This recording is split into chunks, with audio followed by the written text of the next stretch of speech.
How do we try not to win everything in a world that's always competing with us? Because I think the temptation is just, I'm going to take my ball and go home. Yeah. How do I stay present at a table? And you do this for a living. How do you stay present at a table, unhooked from every other emotionally reactive person? You have to add a lot of silence. So when you can add distance between what somebody has said and how you respond, every time it gives you a lot more control, and especially the perception of control. So let's say you and I are having it out, and all of a sudden you just throw the worst insult ever, and I don't say anything back. It's the worst, man. It's the worst. I mean, like, it's like hitting somebody and they just look at you. Yeah, exactly. It's Will Smith and Chris Rock. He hits him and he just looked at him. Yeah, and I was like, oh, that's bad. It looks bad. It right? Still looks bad. It does, but it will reverberate forever. Right? Yeah. And so when somebody walks themselves out on a plank and you just let them hang there, I mean, that's where you really have your sense of your power move of using silence, because they know that they walked off on that ledge. So when you say unplug, it's really the concept of knowing the power of the pause, knowing that I don't have to say anything. Yeah, you can take your ball and go home, but it's more of the basis of I just don't have to move because I'm confident in what I know and what I have to say. Same thing we were talking about gaslighters. Yeah. That idea of when you're confident, I see things differently. Now, you can disagree with me. That's fine. It's okay to disagree. And I mean, now you're cool. Yeah. Now you're cool hand Luke. Otherwise, when you're having to go, no, that's not true. And you're bouncing every which way. You're getting heightened. You're yelling. Now you're saying, I'm grasping for control. One with the pause says, no, I'm in control. Much different feeling, much different vibe. So I guess the next evolution of that question is, talk to me about defensiveness. Yeah. And I guess what that communicates. Right. Funny thing about of defensiveness is it becomes this cycle. So you take something somebody says a certain way and you don't like it. So you get defensive. You say something defensive. Well, in turn, the other person gets defensive, and now you're convinced you're under attack. And so it becomes this loop, what I call a self-fulfilling prophecy, that you say, hey, I thought you were mad at me, kind of thing. You convince yourself that you were mad at somebody. When you get defensive, it's like locking the door in your room and then being mad at somebody that they can't come in. Like, they should understand me. You still expect them to cater to your needs when you've totally blocked out all of theirs. And so it creates this wall that they should know how I feel. They should know that would upset me, but you care nothing about what's happening to the other person. Now you can do certain things and techniques to prevent defensiveness from the other person. It's very hard to prevent defensiveness in yourself, aside from just dropping it, not taking things so personally. Hard. It's extremely hard, but most of the time, the yell that somebody's given you is truly just a bid for connection, because they're tight, they're tension, they're wanting you to hear. It's most of the time the yell is them wanting to feel like they are connected in some way. Now it depends what they're yelling. Right. Yeah, that could be very different. But the whole idea of defensiveness is that it is probably the number one conversation killer. If I were to tell you, you say something to me and I can tell I'm getting defensive at that. Now, when you hear that, does that make you sound like I know what I'm doing? Like I'm in control of myself, or I'm not? When you say I'm getting defensive about that. Yeah, if I say I can tell I'm getting defensive about that. That makes me feel like you're weak. Yeah. When you say that. Yeah. But also, because I want to be like, when you say that, like, I'm getting defensive about that. I feel like if that's the goal here. Well, it's because you're a bully. That's why. But I can come at you. But also, it is. I keep going back to fighting analogies, but that's you creating distance from us. I can't hit you. Yeah, you got it. I can't. I'll swing again, and that's you saying like, oh, I feel my body doing X, Y, and Z, and so I'm getting out of striking distance. And as a guy that's trying to fire you up, that annoys me. That's a great metaphor. Right? Yeah. I once had a trial where we were probably halfway through, and this guy on the other side was such a fireball. He just gets so heated about everything. And halfway through in a break, he goes, "Man, I really don't like you." I said, "Oh, that's okay." You know. He goes, "No, I mean, I like you. I mean, you're great." He goes, "The thing is," he goes, "you don't give me an enemy." He goes, "I can't get mad at you." He's like, "I can't." He goes, "Usually I try and make an opponent." So I've become, like, before trial, of course, personally, we're fine. But when it comes to courtroom. Yeah, you put the gloves on and get after it. It's like I'm the opponent. Yeah. And so he wants to feel justified in saying mean things and this other side, and they're the enemy. But I never gave him that because I didn't deserve it. You know, I hadn't done anything rude. I was always continuing to be kind and this, like, just water off a duck's back kind of thing. And that's a main key is most people are just looking for an enemy when it comes to conversation. They're wanting to find a way to be mad at you. So I would say the next derivative then is actually, I don't know if they're looking for an enemy as much as they're looking to feel justified being in a soup of their own feelings. Yeah. And the way they can feel justified in feeling miserable is if it's your fault. Perfect. You got it. That's it. Okay. That's it. They want to they feel a certain way, so they need to dump it on somebody. And you happen to be the living thing in the room. All right, so that distills down. Can I tell you what the biggest thing I left with this book? Yeah. And disagree with me if you're like, that's not really what I meant. This may be one of the top 3 or 4 countercultural books I've ever read. Oh, that's awesome. Okay, Thanks, here's man. what I mean about that. Yeah. I don't know that I've read a book in the last 10 years, maybe Arthur Brooks, that I closed the book and thought, Jefferson sees more capability in me than I do. Oh, that's awesome. And if I step back and look at the cloud hanging over our culture, it is, I've got fill in the blank diagnostic. I've got fill in the blank childhood trauma. I got fill in the blank X, Y, or Z malady.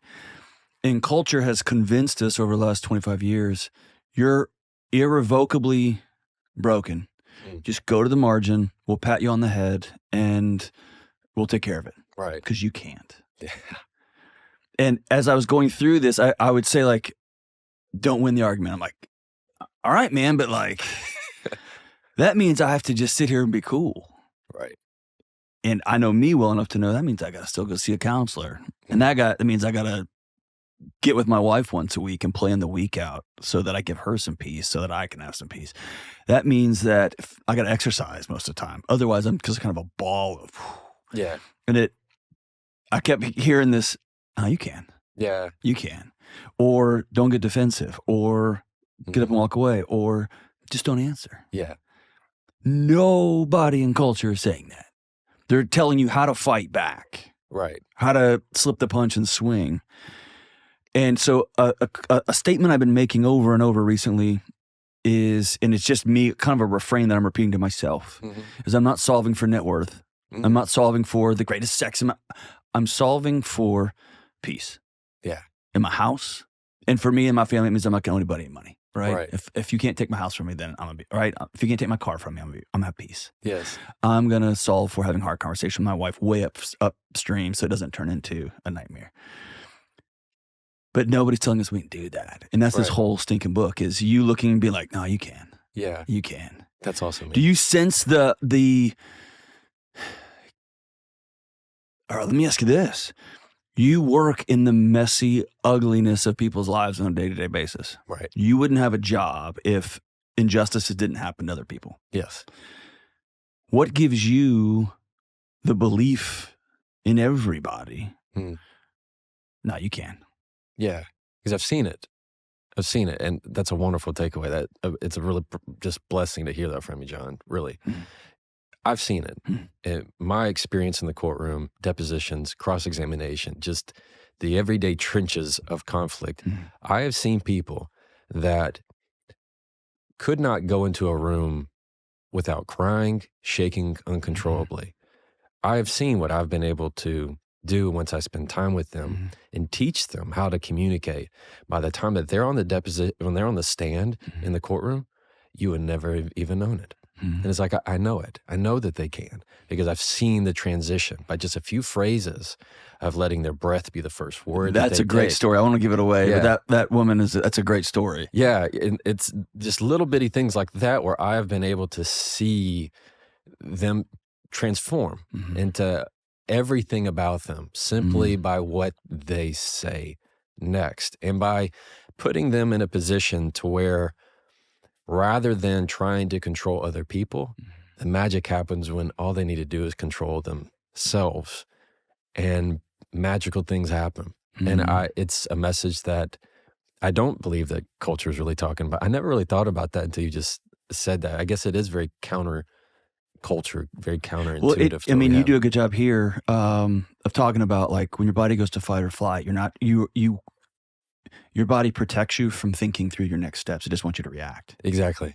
And so we have an entire culture that's electric with reaction. Oh, they prefer it. Yeah. And so if somebody like Jefferson says, no, I think you can. And I can lead with my breath, if I can exhale, if I can do the work to be confident when I sit down at a table, not have, gosh, dude, the most common thing I ask on my show is, does that make sense?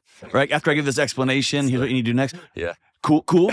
Like, are we still friends, right? Yeah. And like just being able to say, hey, trust yourself. And if you don't trust yourself, maybe you don't say anything. Right? What are your go-to open-ended questions to help people open up? This is a good one that I like. I got this one from Chris Voss and Lewis Howes. I think Lewis got it from Voss, who's the mastermind. Who's a fantastic guy and friend. He's the mastermind. Is opening with, what's the chance? Yeah. What's the chance we can talk about X, Y, and Z? What's the chance you'd be willing to go with me to do what here? That's a wonderful open-ended question. For people curious, open-ended questions are questions that don't assume the answer. Like, where did you go yesterday? You can go anywhere. A close-ended question is, did you go to the store yesterday? So close-ended question assumes what the answer is. If you only have a yes or a no response, it's a close-ended. You want to open it up to get them talking. You can also begin your stuff with what or how, but don't begin it with why. And I would add on to that, unless you're doing a murder investigation, don't ask. Don't. Yeah, for all you out there.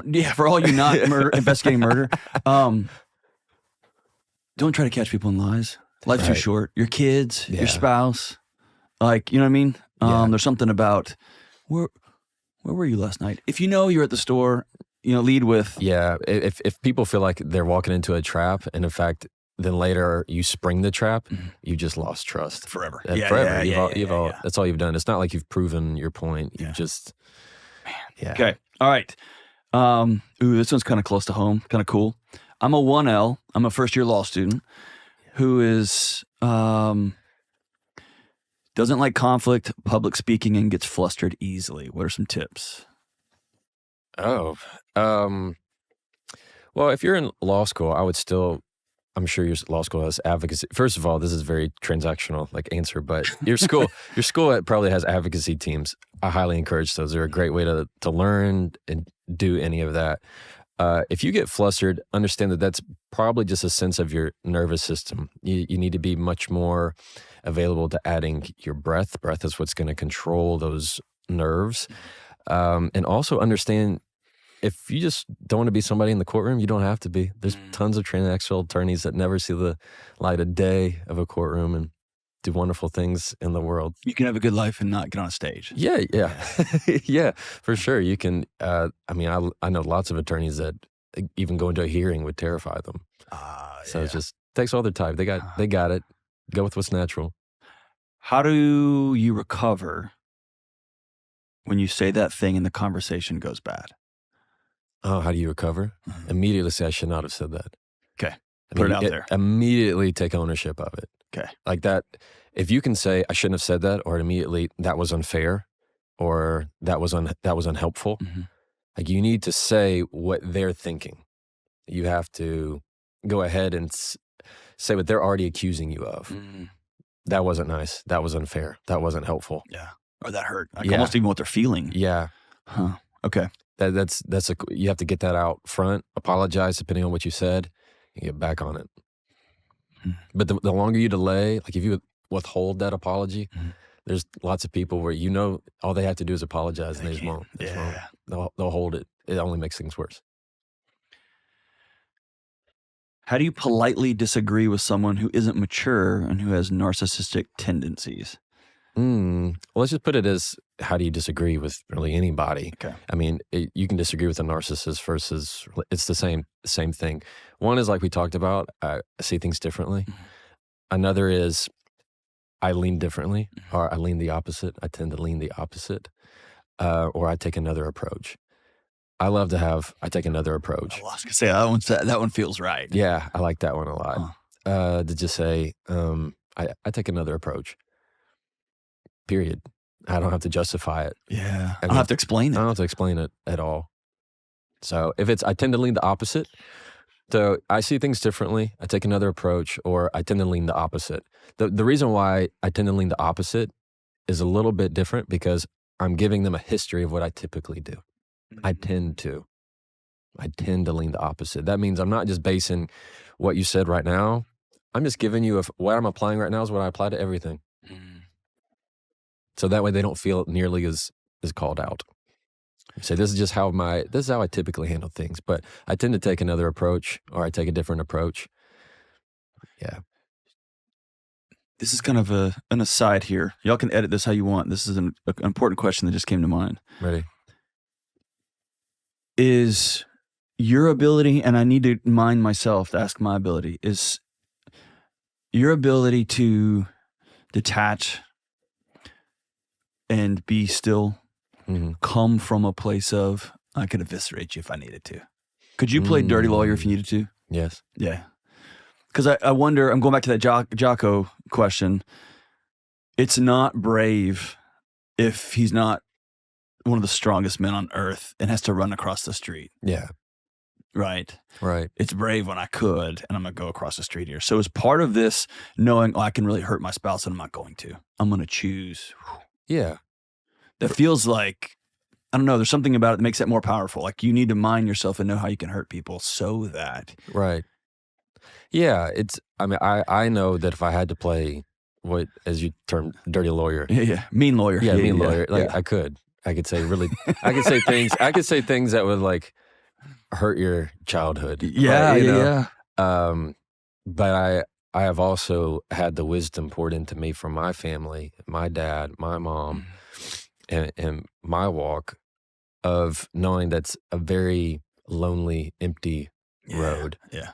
And so the power of detachment is a true power. When you can see conversations happening and kind of step outside yourself, like you're watching them in a movie theater, where you're just eating popcorn and seeing how the other person's reacting. You get to see yourself. Yeah. But it's not a detachment from cowardice. No, it's not a detachment from strength. Yeah. You got it. It's not a detachment from cowardice or from the conversation. It's a detachment of reactivity, needing to win. Yeah. Okay, a couple more. How do you politely disagree? Oh, we already did that one. All right, a couple more. Advice on respectfully shutting down rude or manipulative comments from elderly parents. Oh, from elderly. Okay. So if anytime somebody's saying something that you need to shut down, you can't biggest thing is you cannot walk on eggshells and be like, oh, let's not say that, please. If you're trying to, those kind of people will feed off of that. They'll try to lean to that anymore, or even more. Instead, you need to stand exactly where you are. Instead of beginning your words with you, like, you can't talk to me that way. It's I don't accept that tone. You can't yell at me. I don't respond to that volume. Yeah. So whenever you can, instead of beginning it with you, begin with I, magical things can happen. You can figure out how to do that with almost every single phrase. Instead of beginning with you, beginning with I, because you can't control what they're saying. You can't control their comment, but you can control yourself, beginning with I, and then you can quickly lay a boundary on that. I don't respond to those kind of comments. That almost feels like a way to. It's a stiff arm. I'm just taking a step back. It is a very polite stiff arm in a way of, you don't understand where you're going with this. I don't respond to those kind of comments. And if you keep saying them, this is the end of the conversation. And I think respectfully shutting down rude or manipulative comments from parents may come with consequences. May come with the holiday's over, right? For Or sure. may come with, we're not going to go out to dinner tonight. We're just going to go eat back at the hotel. Yeah, right? For sure. And I think people want to be able to, what's a magic way to say this so there's no consequence? Right. That doesn't exist, right? It doesn't exist. Yeah. No, because you never know what they're... I can't control what they're going to do. Yeah, you never know what they're going to say or what the comment is or what the context is. Maybe it's probably something related to when you were a child that's triggering to you and they didn't have, maybe they didn't intend to it. I mean, when you can ask the question, did you intend to upset me with that? Did you mean for that to upset me? Like when you can ask the question back, instead of a response, turn them into a question. So instead of like, oh, well, that hurt, that was rude. Did you mean for that to sound rude? Did you mean for that to hurt me? Did you mean for that to embarrass me? It just sounds like someone shot you and it just bounced off. Exactly. Like, Yeah. oh, is that, it's so like, yeah. It's just so dismissive in a powerful way. I'm going to say this real quick. On my way here, when I left San Diego, the way the airport's structured is, I just wasn't paying attention, but they have two separate wings to where I went all the way through security in one. I was like, where's my gate? And I keep walking and I walk out of that entire terminal and I have to go realize I have to go through security and another part of it. And I turned around and there was one of the TSA ladies. And I said, oh my gosh, I think I went through that. I got to go through this all again. And she said, well, you should have been looking at the signs. We had lots of signs. I said, well, yeah, I guess I should have seen the signs. I didn't see them. She goes, no, it's your fault, sir. It's your fault. Dead serious. This is what she said to me yesterday. And I just stopped and I said, did you feel better saying that? And all of a sudden she got red. She goes, I'm sorry, sir. You're right. I'm sorry. I was frustrated. Yes, sir. Like it was just a totally different, it's like that, you can't let it penetrate. Yeah. But there is something important sometimes to occasionally turn and just hold the mirror up and be like, is that what we're going for? That's what, you got it. And that's the whole point of asking those questions. You become the mirror. Yeah. And you can, if it's really bad, you can ask them to repeat it. Yeah. And then they have to be their own echo. Yeah. But when you can say, did you mean for that to be, but also I would say it also clarifies things. Yes. So like in a text message, like between me and my wife, if it's, did you mean for that to be short? That saves a lot of arguments. Yes. A lot of assumptions. Yes. Or the old Brene Brown quote, the story I'm choosing to make up is, you're mad. Yeah. Like, no, I'm not mad. I'm running to the bathroom and I just needed to hit send. Exactly. Or should I read into that? Yeah. If you enjoyed that clip and want to see the rest of the conversation, you can click right here. Or if you want to see the latest episode of the Jefferson Fisher podcast, click right here and I'll meet you there.